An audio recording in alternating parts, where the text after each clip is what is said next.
ಇಂದು ಸಾರಿಗೆ ನೌಕರರ ಬೃಹತ್ ಪ್ರತಿಭಟನೆ ನಡೀತಾ ಇದೆ ಫ್ರೀಡಂ ಪಾರ್ಕ್ನಲ್ಲಿ. ಬೆಳಗ್ಗೆ 10ರಿಂದ ಸಂಜೆ 4ರವರೆಗೆ ಪ್ರೊಟೆಸ್ಟ್ ಅನ್ನ ಮಾಡಲಿಕ್ಕೆ ನಿರ್ಧಾರ ಮಾಡಲಾಗಿದೆ. ವ್ಯವಸ್ಥೆ ಆಗಿದೆ. ಇನ್ನೇನು ಕೆಲವೇ ಕ್ಷಣಗಳಲ್ಲಿ ಆರಂಭ ಆಗುತ್ತೆ ಆ ಪ್ರೊಟೆಸ್ಟ್. ಬೆಂಗಳೂರಿನ ಫ್ರೀಡಂ ಪಾರ್ಕ್ನಲ್ಲಿ ನಡೀತಾ ಇರುವಂತ ಧರಣಿ ಇದು 10 ಗಂಟೆಗೆ ಆರಂಭವಾಗುತ್ತೆ. 38 ತಿಂಗಳ ವೇತನ ಹಿಂಬಾಕಿಗೆ ಒತ್ತಾಯವನ್ನ ಮಾಡ್ತಾ ಪ್ರತಿಭಟನೆಯನ್ನ ಮಾಡಲಾಗ್ತದೆ. ಅದರ ಜೊತೆಗೆ ವೇತನ ಪರಿಷ್ಕರಣೆಗೂ ಕೂಡ ಆಗ್ರಹಿಸಿ ಪ್ರತಿಭಟನೆ ಮಾಡ್ತಾ ಇರುವಂಥದ್ದು ಮೇನ್ ಅಜೆಂಡಾ. ಅದು ಸಾರಿಗೆ ನೌಕರರ ಜಂಟಿ ಕ್ರಿಯಾ ಸಮಿತಿ ನೇತೃತ್ವದಲ್ಲಿ ಈ ಪ್ರತಿಭಟನೆಯನ್ನ ಮಾಡಲಾಗ್ತಾ ಇದೆ. ಇಂದು ಉಪವಾಸ ಸತ್ಯಾಗ್ರಹಕ್ಕೆ ನಿರ್ಧಾರವನ್ನ ಮಾಡಲಾಗಿದೆ. ಅಕಸ್ಮಾತ್ ಸರ್ಕಾರ ಬಗ್ಗದಿದ್ರೆ ಮುಷ್ಕರಕ್ಕೆ ತೀರ್ಮಾನವನ್ನ ಮಾಡುವಂತ ಸಾಧ್ಯತೆ ಇದೆ. ಇವತ್ತು ಸಂಜೆ ಸರ್ಕಾರ ಇವರ ಬೇಡಿಕೆಗಳಿಗೆ ಸ್ಪಂದಿಸಬೇಕು, ಇಲ್ಲ ಅಂದ್ರೆ ಮುಷ್ಕರಕ್ಕೆ ತೀರ್ಮಾನವನ್ನ ಮಾಡಲಾಗಿದೆ. ಇಂದು ಬಸ್ ಸಂಚಾರದಲ್ಲಿ ವ್ಯತ್ಯಯ ಇಲ್ಲ. ಇವತ್ತು ಯಾವುದೇ ರೀತಿಯಾದಂತಹ ನಿರ್ಧಾರಗಳನ್ನ ಇನ್ನೂ ಕೈಗೊಂಡಿಲ್ಲ. ಬರೀ ಪ್ರತಿಭಟನೆಗೆ ಮಾತ್ರ ಸೀಮಿತ ಆಗಿದೆ. ಅಕಸ್ಮಾತ್ ಸರ್ಕಾರ ಸ್ಪಂದಿಸದೇ ಇದ್ರೆ ಮುಷ್ಕರಕ್ಕೆ ತೀರ್ಮಾನವನ್ನ ಮಾಡಲಾಗುತ್ತೆ. ಬಸ್ ಓಡಿಸದೇ ಇರೋದಕ್ಕೆ ಕೂಡ ನಿರ್ಧಾರವನ್ನ ಮಾಡುವಂತ ಸಾಧ್ಯತೆ ಇದೆ. 26 ತಿಂಗಳ ಹಿಂಬಾಕಿ ವೇತನಕ್ಕೆ ಸರ್ಕಾರ ಒಪ್ಪಿಗೆಯನ್ನ ಕೊಟ್ಟಿತ್ತು. 26 ತಿಂಗಳ ಹಿಂಬಾಕಿಯನ್ನ ಕೊಡಲಿಕ್ಕೆ ಸರ್ಕಾರ ಒಪ್ಕೊಂಡಿತ್ತು. 2025ರ ಏಪ್ರಿಲ್ 1ರಿಂದ ಹೊಸ ವೇತನ ಪರಿಷ್ಕರಣೆ ಸರ್ಕಾರದ ಆದೇಶವನ್ನ ಒಪ್ತಾ ಇಲ್ಲ ಸಾರಿಗೆ ನೌಕರರು. ಸರ್ಕಾರ ಅವರನ್ನ ಏನಾದರೂ ಮಾಡಿ ಮನವೊಲಿಸುವಂತ ನಿಟ್ಟಿನಲ್ಲಿ ಪ್ರಯತ್ನ ಪಟ್ಟರು. 26 ತಿಂಗಳ ಹಿಂಬಾಕಿ ಕೊಡುವಂತ ನಿಟ್ಟಿನಲ್ಲಿ, ಅದರ ಜೊತೆಗೆ 2025ರ ಏಪ್ರಿಲ್ 1ರಿಂದ ಹೊಸ ವೇತನ ಪರಿಷ್ಕರಣೆ ಮಾಡುವಂತ ನಿಟ್ಟಿನಲ್ಲಿ ಆದೇಶವನ್ನು ಮಾಡಿದ್ರು. ಆದರೆ ಅದಕ್ಕೆ ಒಪ್ಕೊಳ್ತಾ ಇಲ್ಲ ಸಾರಿಗೆ ನೌಕರರು. 2025ರಿಂದ ವೇತನ ಪರಿಷ್ಕರಣೆ ಆದೇಶ ಹೊರಡಿಸಿದೆ ಸರ್ಕಾರ. ಈ ಕುರಿತು ನಮ್ಮ ಜೊತೆ ಒಂದು ಮಾತನ್ನು ಕೂಡ ಹೇಳಲಿಲ್ಲ, ಕೇಳಲಿಲ್ಲ. ಸಾರಿಗೆ ಮುಖಂಡ ವಿಜಯ್ ಭಾಸ್ಕರ್ ಅವರು ಪ್ರತಿಕ್ರಿಯೆಯನ್ನು ಕೊಟ್ಟಿದ್ದಾರೆ. ನಮ್ಮ ಬೇಡಿಕೆ ಇರುವಂಥದ್ದು 38 ತಿಂಗಳ ಹಿಂಬಾಕಿ. ನಮ್ಮ ಬೇಡಿಕೆ ಇರೋದು 38 ತಿಂಗಳದ್ದು. ಆದರೆ ಸರ್ಕಾರ 26 ತಿಂಗಳದ್ದು ಮಾತ್ರ ಕೊಡ್ತೀವಿ ಅಂತ ಹೇಳ್ತಾ ಇದ್ದಾರೆ. ಇನ್ನು 12 ತಿಂಗಳ ಹಿಂಬಾಕಿ ಯಾರು ಕೊಡ್ತಾರೆ ಹಾಗಾದ್ರೆ? 2020ರಿಂದ 25% ವೇತನ ಪರಿಷ್ಕರಣೆಗೆ ಆಗ್ರಹಿಸ್ತಾ ಇದ್ದಾರೆ ಅವರು. 2020ರಿಂದ ಅಂದ್ರೆ 6 ವರ್ಷದ ವೇತನ ಪರಿಷ್ಕರಣೆಯನ್ನ ಮಾಡಬೇಕು ಅಂತ ಆಗ್ರಹಿಸ್ತಾ ಇದ್ದಾರೆ.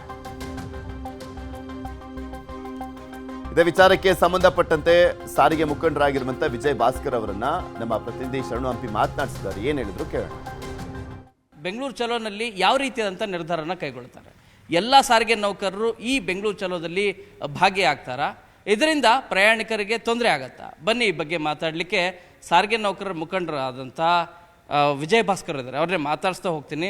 ಸರ್, ಈಗ ನಿರ್ಧಾರವನ್ನು ತೆಗೆದುಕೊಂಡಿದ್ದೀರಿ, ಎಲ್ಲ ನೌಕರರು ಭಾಗಿಯಾಗ್ತಾರೆ ಇದರಲ್ಲಿ? ನಾವು ಈ ಬೆಂಗಳೂರು ಚಲೋ ಕಾರ್ಯಕ್ರಮಕ್ಕೆ ಕರೆ ಕೊಟ್ಟಿರೋದು ನಮ್ಮ ಕಾರ್ಯಕರ್ತರು ಮತ್ತು ಜಂಟಿ ಕ್ರಿಯಾ ಸಮಿತಿಯ ಬೇರೆ ಬೇರೆ ಸಂಘಟನೆಗಳ ಕಾರ್ಯಕರ್ತರು ಭಾಗವಹಿಸಬೇಕು ಅಂತ ಹೇಳಿ ನಾವು ಕರೆ ಕೊಟ್ಟಿರೋದು. ಸೊ ಅದರಿಂದ ಇವತ್ತು ನ್ಯಾಯಾಲಯ ಆಗಲಿ ಅಥವಾ ಸರ್ಕಾರ ಆಗಲಿ ಕೆಲಸಗಾರರ ಹಿತವನ್ನು ಈ ರೀತಿಯಾಗಿ ಉಪೇಕ್ಷೆ ಮಾಡ್ತಾ ಇರೋ ಸಂದರ್ಭದಲ್ಲಿ ನಮಗೆ ಹೋರಾಟ ಅನಿವಾರ್ಯ. ಅದು ನೋಟಿಸ್ ಕೊಡದೆ ಸ್ಟ್ರೈಕ್ ಮಾಡೋದು ಅನಿವಾರ್ಯ. ವೇತನ ಹೆಚ್ಚಳ ಮಾಡ್ತಿದ್ದಾರೆ, ಆದರೆ ಹಿಂದಿನಿಂದ ವೇತನ ಹೆಚ್ಚಳ ಮಾಡೋದಿಲ್ಲ ಮತ್ತು ನಿಮ್ಮ ಹಿಂಬಾಕಿಯಲ್ಲೂ ಕೂಡ ಒಂದಷ್ಟು ಕಡಿತ ಮಾಡಿ ಕೊಡ್ತಾರೆ ಅಂತೇಳಿ, ಇದಕ್ಕೆ ನೀವು ಒಪ್ತೀರಾ? ಇಲ್ಲ, ಅದನ್ನೇ ನಾನು ಹೇಳ್ತಾ ಇರೋದು. ರಾಮಲಿಂಗಾರೆಡ್ಡಿಯವರು ಡಿಸೆಂಬರ್ 13ನೇ ತಾರೀಕು ನಡೆದಂಥ ಸಭೆಯಲ್ಲಿ ಅದೇ ಪ್ರಸ್ತಾವನೆಯನ್ನು, ಅಂದರೆ 14 ತಿಂಗಳ ಅರಿಯರ್ಸು ಮತ್ತು 1/4/26ರಿಂದ ಅನ್ನುವಂಥ ಮಾತನ್ನು ಅವರು ಹೇಳಿದರು. ನಾವು ಅದನ್ನು ಡಿಸೆಂಬರ್ 13ನೇ ತಾರೀಕೆ ಅದೇ ಸಭೆಯಲ್ಲಿ ತಿರಸ್ಕಾರ ಮಾಡಿ ಬಂದ್ವಿ. ಅದಾದ ಮೇಲೆ ನಮ್ಮ ಜೊತೆಲಿ ಯಾವುದೇ ಚರ್ಚೆ ಮಾಡಿಲ್ಲ. ಅದೇ ಆದೇಶ ಈಗ ಆದರೆ ನೀವು ಅದನ್ನು ಒಪ್ತೀರಾ? ಖಂಡಿತ ಒಪ್ಪೋದಿಲ್ಲ. 100% ಜನ ಸ್ಟ್ರೈಕನ್ನು ಮಾಡ್ತಾರೆ. ಸಾರಿಗೆ ನೌಕರರು ಭಾಳ ಹಸ್ತಿದ್ದಾರೆ. ಏನು ಭಿಕ್ಷೆ ಹಾಕಿದ್ರು ತಗೋತಾರೆ ಅನ್ನೋಂಥ ತೀರ್ಮಾನಕ್ಕೆ ಅವ್ರು ಬಂದಿದ್ದೇ ಆದರೆ ಅವರು ಅಪಾಯನ ಆಹ್ವಾನಿಸ್ತಾ ಇದ್ದಾರೆ. ನಿಮ್ಮ ಎಸ್ಮಾ, ನಿಮ್ಮ ಹೈಕೋರ್ಟ್ ಆದೇಶ, ನಿಮ್ಮ ಕನ್ಸಿಲಿಯೇಷನ್ನು ಯಾವುದನ್ನು ಕೇರ್ ಮಾಡೋದಿಲ್ಲ, ಸ್ಟ್ರೈಕ್ ಆಗುತ್ತೆ.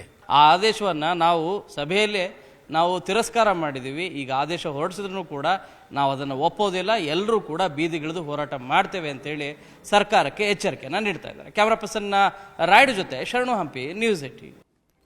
ಇದ್ರ ಬಗ್ಗೆ ಇನ್ನಷ್ಟು ಮಾಹಿತಿಯನ್ನ ಕೊಡ್ತಾ ಹೋಗ್ತಾರೆ ನಮ್ಮ ಪ್ರತಿನಿಧಿ ಶರಣು ಹಂಪಿ ನಮ್ಮ ಜೊತೆ ನೇರ ಸಂಪರ್ಕದಲ್ಲಿ ಜಾಯ್ನ್ ಆಗಿದ್ದಾರೆ. ಶರಣು ಹಂಪಿ, ಒಂದ್ ಕಡೆ ಇವರ ಬೇಡಿಕೆ ಒಂದ್ ರೀತಿಯಾಗಿದ್ರೆ ಸರ್ಕಾರ ಸ್ಪಂದಿಸ್ತಿರುವಂತದ್ದೇ ಮತ್ತೊಂದು ರೀತಿಯಾಗಿದೆ. ಇವತ್ತು ಯಾವ ರೀತಿಯ ಹೋರಾಟವನ್ನ ಮಾಡ್ತಾ ಇದ್ದಾರೆ? ಇವತ್ತು ಇವರನ್ನ ಮನವೊಲಿಸುವಂತ ನಿಟ್ಟಿನಲ್ಲಿ ಸಾರಿಗೆ ಇಲಾಖೆಯ ಸಚಿವರೇನಾದ್ರೂ ಬರ್ತಾ ಇದ್ದಾರೆ, ಅಧಿಕಾರಿಗಳು ಬರ್ತಾ ಇದ್ದಾರೆ? ಹೆಚ್ಚಿನ ಅಪ್ಡೇಟ್ಸ್ ಏನಿದೆ ಇದ್ರ ಬಗ್ಗೆ? ಪೃಥ್ವಿ, ಸಾರಿಗೆ ನೌಕರರ ಮನವೊಲಿಸಲಿಕ್ಕೆ ಸಭೆಯನ್ನು ಮಾಡ್ತೀವಿ, ಅವರ ಜೊತೆಗೆ ಮಾತುಕತೆ ಆಡ್ತೀವಿ ಅಂತಲೂ ಕೂಡ ನಿನ್ನೆ ಸಾರಿಗೆ ಸಚಿವರಂತ ರಾಮಲಿಂಗಾರೆಡ್ಡಿ ಅವರು ಮಾಹಿತಿಯನ್ನು ನೀಡಿದ್ದಾರೆ. ಈ ಹಿನ್ನೆಲೆಯಲ್ಲಿ ಇದನ್ನು ಕೂಡ ಸಾರಿಗೆ ನೌಕರರು ಎಕ್ಸ್ಪೆಕ್ಟ್ ಮಾಡ್ತಾ ಇದ್ದಾರೆ. ಏಕಾಏಕಿಯಾಗಿ ನೀವು ಆದೇಶವನ್ನು ಹೊರಡಿಸಿದಿರಿ, ಆದರೆ ನಮ್ಮ ಬೇಡಿಕೆ ಇದ್ದಿದ್ದು 38 ತಿಂಗಳ ಹಿಂಬಾಕಿ ವೇತನ. ನೀವು ಕೊಡ್ತೀವಿ ಅಂತ ಹೇಳ್ತಾ ಇರೋದು 26 ತಿಂಗಳ ಹಿಂಬಾಕಿ ವೇತನವನ್ನು. ಇದನ್ನು ಒಪ್ಪೋದಿಲ್ಲ, ಮೊದಲನೇ ಬೇಡಿಕೆ. ಇನ್ನು ಎರಡನೇ ಭಾಳ ಪ್ರಮುಖವಾದಂಥ ಬೇಡಿಕೆ ಇರೋದು ವೇತನ ಪರಿಷ್ಕರಣೆ 4 ವರ್ಷಕ್ಕೊಂದು ಸರಿ ಆಗಬೇಕು. 2004 ಜನವರಿಯಿಂದ ವೇತನ ಪರಿಷ್ಕರಣೆ ಆಗಬೇಕಾಗಿತ್ತು, ಆದರೆ ಇದುವರೆಗೂ ಕೂಡ ಆಗಿಲ್ಲ. ಈ ಹಿನ್ನೆಲೆಯಲ್ಲಿ 2024 ಜನವರಿ 1ರಿಂದನೇ ಅದು ವೇತನ ಪರಿಷ್ಕರಣೆ ಆಗೋ ರೀತಿಯಾಗಿ 25% ವೇತನ ಹೆಚ್ಚಳ ಮಾಡಬೇಕು ಅಂತ ಹೇಳ್ತಿದ್ದಾರೆ. ಇದೇ ಕಾರಣಕ್ಕಾಗಿ ಸರ್ಕಾರ ಆದೇಶ ಹೊರಡಿಸಿರೋದು ಏನಂದರೆ, ಕಳೆದ ವರ್ಷ ಅಂದರೆ 2025 ಜನವರಿಯಿಂದ ನಾವು ವೇತನವನ್ನು ಹೆಚ್ಚಳ ಮಾಡ್ತೀವಿ. ಎಷ್ಟು ಮಾಡ್ತೀವಿ ಅನ್ನೋದ್ರ ಬಗ್ಗೆ ನಾವು ಸ್ಪಷ್ಟವಾದಂಥ ಮಾಹಿತಿಯನ್ನು ಸಭೆ ಜೊತೆಗೆ, ಅಂದರೆ ಸಾರಿಗೆ ನೌಕರರ ಮುಖಂಡರ ಜೊತೆಗೆ ಮಾತಾಡಿ ನಾವು ಮಾಹಿತಿಯನ್ನು ನೀಡ್ತೀವಿ ಅಂತ ಹೇಳ್ತಾ ಇದ್ದಾರೆ. ಆದರೆ ಇವ್ಯಾವಕ್ಕೂ ಕೂಡ ಒಪ್ತಾ ಇಲ್ಲ. ನಮ್ಮ ಬೇಡಿಕೆ ಇರೋದು ಭಾಳ ಜೆನ್ಯೂನ್ ಇದೆ. ಆ ಜೆನ್ಯೂನ್ ಇರುವಂಥ ಬೇಡಿಕೆಯನ್ನು ಈಡೇರಿಸದೇ ಇದ್ದರೆ ನಾವಿಂದು ಸಂಜೆ 4 ಗಂಟೆಗೆ ನಿರ್ಧಾರವನ್ನು ಕೈಗೊಳ್ಳಬೇಕಾಗತ್ತೆ.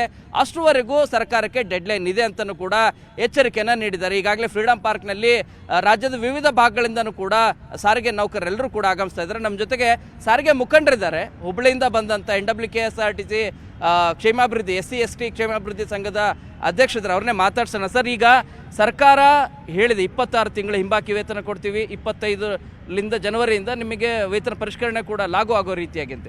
ಇದನ್ನು ಒಪ್ತೀರಾ ನೀವು? ಇಲ್ಲ ಸರ್, ಇದನ್ನು ನಾವು ಖಂಡಿತವಾಗಿ ಒಪ್ಪೋದಿಲ್ಲ. ಯಾಕಂದರೆ ನಮಗೆ 1/1/20ಕ್ಕೆ ಅಗ್ರಿಮೆಂಟ್ ಮಾಡಬೇಕಾಗಿತ್ತು. ವಿಳಂಬ ಮಾಡಿದ್ದು ಆಡಳಿತ ಮಂಡಳಿ ಮತ್ತು ಸರ್ಕಾರದ ಒಂದು ನ್ಯೂನತೆ ಅಂತ ಇಲ್ಲೇ ಹೇಳೋದಕ್ಕೆ ಇಷ್ಟಪಡ್ತೀನಿ. ಇಲ್ಲಿ ಕಾರ್ಮಿಕ ಮುಖಂಡರಾಗಿರ್ಬೋದು, ಕಾರ್ಮಿಕರದ್ದು ಇದರೊಳಗೆ ಯಾವುದೇ ನ್ಯೂನತೆ ಇಲ್ಲ. ಅದಕ್ಕೆ ನಮಗೆ 1/1/20ರಿಂದ ಏನು ಅಗ್ರಿಮೆಂಟ್ ಆಗಿದೆ 15%, ಆ 18% ಅಗ್ರಿಮೆಂಟಿಂದು 15% ಅಗ್ರಿಮೆಂಟಿಂದು ಹಿಂಬಾಕಿನ 38 ತಿಂಗಳದ್ದು ಕೊಡಬೇಕು. ಆ 38 ತಿಂಗಳದ್ದು ಹಿಂಬಾಕಿನ ಕೊಡಲೇಬೇಕು. ಯಾಕಂದರೆ ಈಗಾಗಲೇ ಅದು ಆ ಕಾಲ ಗತಿಸಿ ಹೋಗಿಬಿಟ್ಟೈತಿ. ಅದನ್ನು ಕೊಡಬೇಕು ಅವರು. ಅದನ್ನು ಕೊಡಲಿಲ್ಲ ಅಂದರೆ ನಾವು ಒಪ್ಪೋದಿಲ್ಲ ಸರ್. DCM DK ಶಿವಕುಮಾರ್ ಇವತ್ತೊಂದು ಸ್ಟೇಟ್ಮೆಂಟ್ ಕೊಟ್ಟಿದ್ದಾರೆ, ಇದು ಕೊಡ್ತಾ ಇರೋದೇ ಹೆಚ್ಚು ಅನ್ನೋ ರೀತಿಯಾಗಿ. ಇನ್ನು ನಿಮ್ಮ ಬೇಡಿಕೆಗಳೆಲ್ಲವನ್ನು ಕೂಡ ಈಡೇರಿಸೋಕ್ಕಾಗಲ್ಲ. ಸರ್ಕಾರದ ಸಮಸ್ಯೆಯನ್ನು ಕೂಡ ನೀವು ಅರ್ಥ ಮಾಡ್ಕೋಬೇಕು, ಪರಿಸ್ಥಿತಿಯನ್ನು ಕೂಡ ಅರ್ಥ ಮಾಡ್ಕೊಳ್ಬೇಕು. ಇದು ಕೊಡ್ತಿರೋದೇ ಜಾಸ್ತಿ ಅಂತ ಹೇಳ್ತಾ ಇದ್ದಾರೆ. ಇಲ್ಲ ಸರ್, ಕೊಡ್ತಿರೋದೇನು ಜಾಸ್ತಿ ಅಲ್ಲ. ಈಗ ನಾವು ನಮ್ಮ ಕಾರ್ಮಿಕರೆಲ್ಲ ದುಡ್ದಂಥ ದುಡ್ಡು ಅದು. ಆ 38 ತಿಂಗಳ ಅರಿಯರ್ಸನ್ನು ಕೊಡಲೇಬೇಕು. ಅದು ಸರ್ಕಾರಕ್ಕೆ ಭಾರ ಆಗ್ತೈತಿ, ಅದು ಆಗ್ತೈತಿ, ಇದು ಆಗ್ತೈತಿ ಅಂತ ಹೇಳುವಂಥ ಅವಶ್ಯಕತೆ ಇಲ್ಲ. ಈ ಸ್ತ್ರೀ ಶಕ್ತಿ ಯೋಜನೆ ತಂದ ಮೇಲೆ ನಾವು ಸಾಕಷ್ಟು ಕಷ್ಟ ಬಿಟ್ಟು ಇರೋ ಬಸ್ಸು ಮತ್ತು ಇರೋ ಕಾರ್ಮಿಕರದ ಇದರೊಳಗನೆ ಸಾಕಷ್ಟು ನಾವು ಅವ್ರಿಗೆ ಒಂದು ಸರ್ಕಾರಕ್ಕೆ ಒಳ್ಳೆಯ ಹೆಸರನ್ನು ತಂದು ಕೊಟ್ಟೇವಿ.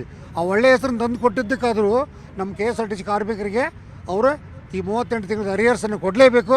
ಕೊಡೋ ಮಟ್ಟ ನಾವು ಸ್ಟ್ರೈಕ್ನ ಮುಂದುವರಿಸ್ತೀವಿ ಅನ್ನುವಂಥದ್ದನ್ನು ಈ ಸಂದರ್ಭ ಹೇಳಕ್ಕೆ ಇಷ್ಟಪಡ್ತೀನಿ. ಅಂದರೆ ಈಗ ಸರ್ಕಾರ ಹೊರಡಿಸಿರುವಂಥ ವೇತನ ಪರಿಷ್ಕರಣೆ ಆದೇಶ ನೀವು ಒಪ್ಪಲ್ಲ ನೀವು? ಇಲ್ಲ ಸರ್, ಈಗ ಅವರು ಅದು ಸರ್, ಈಗ ವೇತನ ಪರಿಷ್ಕರಣೆ ಒಡಂಬಡಿಕೆ ಆಗಬೇಕು, ಅಂದರೆ ದ್ವಿಪಕ್ಷೀಯ ಒಂದು ಮಾತುಕತೆ ಆಗಬೇಕು.